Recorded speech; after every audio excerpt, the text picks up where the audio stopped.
ja syyttävät toisiaan. Samaan aikaan hyökkäykset muuttuvat vakavammiksi. Nämä kuvat Veikko Määttä otti 90-luvun puolivälissä. Huoran perikka siellä, kato huoran perikkaa kuule, huoran perikka kuule, huoran perikka kuule, huoran perikka kuule.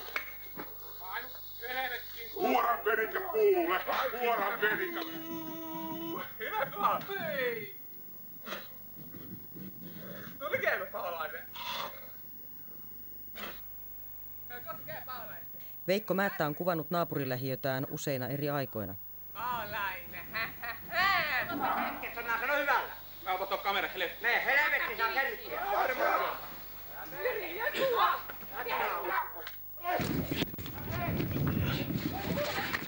Nyt sisälle äkkiä tulee perässä. Fotpolisen är barrikaderade i huset och de är efter oss. Skicka fotpolisen till fort.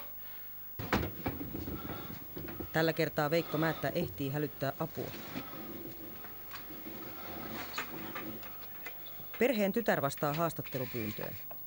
Hän sanoi, että media on antanut heistä väärän kuvan naapureiden ja viranomaisten avustuksella. Tyttären mukaan perhe on jo